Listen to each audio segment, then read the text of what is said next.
my dear student. As you know, in last class I already continued with the chapter Chinese civilization, and we already discussed many features about this civilization. Now today also we discuss the more features about this civilization. Now the first one is the tea cultivation. Tea cultivation, you know that the first time in the world that the Chinese peoples only they discovered the tea from the 5,000 years before, and it discovered that tea it's occurred due to the Zhou dynasty, the time of Zhou dynasty. But the tea cultivation take it peak point, or it developed in a more amount in which time? In the Tang dynasty in the China. And also that the Lu Yu, from the one writer name is there, Lu Yu. There is a name of a writer. He wrote one book. The name of the book is the Cha Jin. What is the name of the book? Cha Jin. That is written by the Lu Yu. From his book, we get many information about the tea cultivation. Now, what is the tea cultivation? During the tea cultivation that is occurred in China from the 5,000 years before, and it's the first start during the time of Zhou dynasty. But afterward, that during the Tang dynasty, it can develop in a more amount. And also from the book that is written by the Lu Yu, and the name of the book is the Cha Jin. From this book, we get more information about the tea cultivation in China. Now the next is the sericulture. What is the sericulture? That is the sericulture that China was the first country in the world that they raise the silkworms and they make the silk. China is the first country in the world those who prepare the silk from the silkworm, and this process of preparing silk is known as the sericulture. So what is the sericulture? That China is the first country in the world those who prepare the silk, or those who make the silk from the silkworms, and this process of cultivation of silk, this process is known as the sericulture. Now here the variety of the silk product that we make from the silk, and the silkworms are mostly found. The name of the tree is the mulberry. So you have to underline it, that what is the sericulture? That in which process the Chinese peoples they cultivate the silk from the silkworm. This process is known as the sericulture, and the silkworms are found mostly from the mulberry tree. And up to the 5th century CE, the Chinese people get the monopoly about the silk. You know for what? Because up to the 5th century, no other country in the world they start this silk cultivation.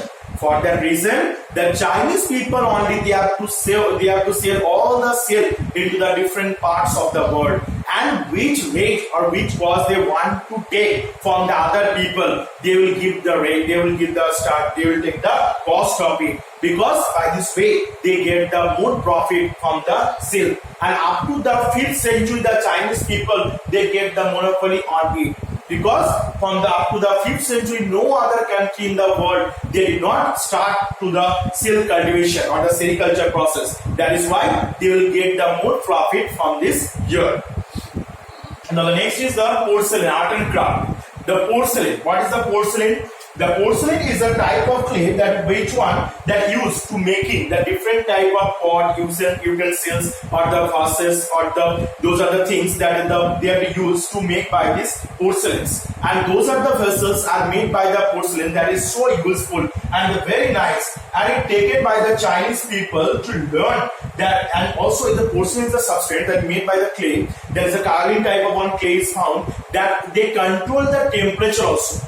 What is the temperature? Now generally, if those are the pots, vessels are made by through the clay or the mud, it can, if it stay in the inside the front of sun or due to the sun rays, it can start to break down. But those are the pot vessels are made by through the porcelain. It's not easily breakable, and the temperature also cannot go inside on it. By this way, they have to make the porcelain, and porcelain also very costly. That on the time in China, except the royal family peoples, the other peoples does not use these are the porcelain things. So what is the porcelain? Porcelain is a type of a clay like the kaolin that they make. By through this, they have to make the different type of pot, vessels, utensils. They have to make on it.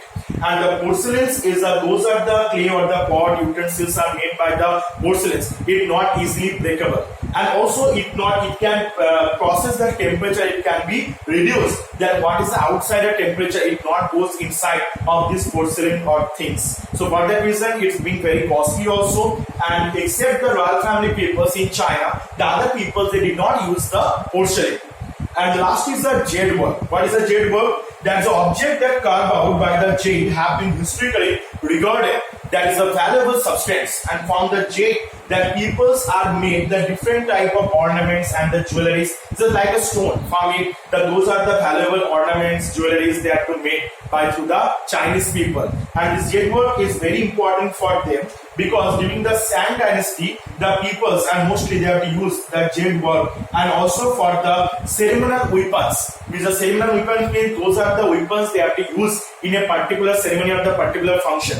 This type of the weapons they also being made from the jade work. So that is why it will be more valuable. And the last is about the architecture. About the architecture, that is the process in the ancient China that was controlled by the carving of the different buildings. In China, the peoples are make their building into an interlock pattern. What is the interlock pattern? Made one wood is there, from here like this, another wood you have to put it. Like this pattern is known as the interlock pattern, and this side also they will make like this, and this side the patterns is called the interlock pattern. And by through it, when they make their houses, by the interlock it make more stronger.